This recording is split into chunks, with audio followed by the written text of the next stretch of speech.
Kanye West is speedrunning How to Ruin Your Life and Legacy the fastest, and it's honestly impressive at this point. If you have no idea what I'm talking about, Adidas and Gap have both recently announced that they're cutting their ties with the rapper and songwriter. Now this comes as a surprise to nobody, as he went on a Drink Champs podcast and said some pretty anti-Semitic stuff. Now what do I mean by this? I'll just show you the clip and then you tell me how you feel about it. We made the White Lives Matter tees, and then when I put up the tweet, the DEF CON tweet, he ain't releasing the tee because he's Jewish. And I'm like, see, this is my exact point that I'm making. Like, Jewish people have owned the black voice. Whether it's through us wearing a Ralph Lauren shirt, or it's all of us being signed to a record label, or having a Jewish manager, or being signed to a Jewish basketball team, or doing a movie on a Jewish platform like Disney. Main thing is, I got to drink the Douce over the Hennessy as the first step to us coming together, like how the Jewish people came together. But we couldn't even talk about, I remember Ben Horowitz called me after 444 and said, I don't know about Jay giving up Jewish business secrets. These secrets they not finna be a secret no more. For me as a musician, to mention the Jews is like North Korea for anyone else's career. So after watching that, you might be thinking the same thing that I'm thinking. Wow, that's a really bad look. Why did he say that? Well, no one really knows. He just kind of said it unprompted. And obviously due to this, some consequences were gonna be laid down. And at this point, a lot of what we all thought was going to happen is starting to happen. A lot of these companies are dropping ties with him. You know, the biggest, in my opinion, being Adidas, in which, you know, they were the company that were making his Yeezy shoes, a hypebeast staple. Now, what are my thoughts on this whole thing? Well, honestly, I don't really feel bad. He kind of brought this on himself, and he's just saying stupid shit, like saying that all Jews run everything. And what's even crazier is that there is a vocal group of his fan base that are saying, well, he's not really wrong if you think about it. Like, do you know how fucking stupid that sounds? Like, we're really back on the train saying that Jews run the world and run everything. That is just stupid. And it's anti-Semitic. And it's just not a wise thing to do. And I really do not care, if I'm being honest. He definitely deserves everything that's coming to him. It's his fault, really. He was the one that opened his mouth and said some stupid ass shit, and now he's facing the consequences for once. Thank goodness gracious. What I'm more interested in is how his legacy takes a dip because of this, because obviously prior to him losing his fucking mind, it seems like, he was one of the most influential artists of the 2010s.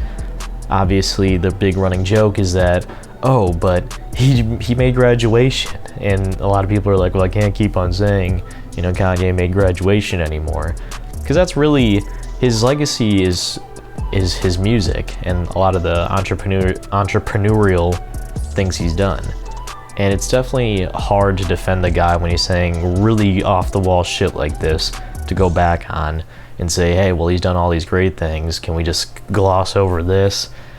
Because every single year it seems like Kanye is getting himself into some new type of controversy, whether that be with him showing his ass, being disrespectful to Pete Davidson when him and Kim were dating, or him going through the divorce process with Kim, or him and his Trump saga, Taylor Swift. You know, he has a really long line of controversy that stretches back a really long time.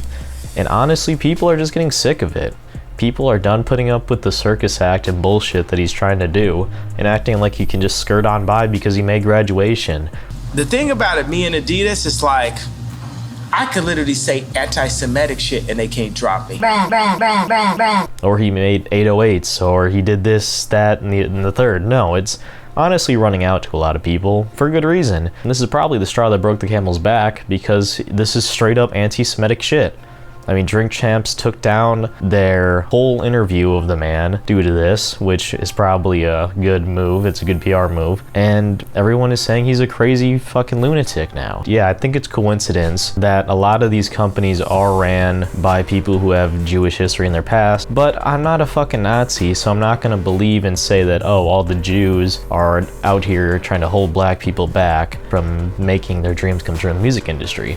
that would just be dumb, because it's more than just Jewish people who are doing that. These companies aren't just strictly filled with Jewish people who are calling all the shots.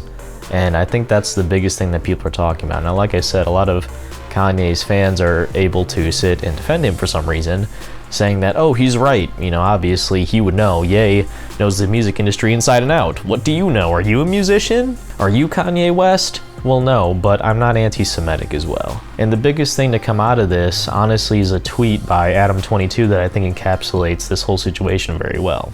Kanye spent 20 years building one of the biggest empires in music and fashion, and threw it all away because he wanted to repeat Candace Owens' talking points on TV.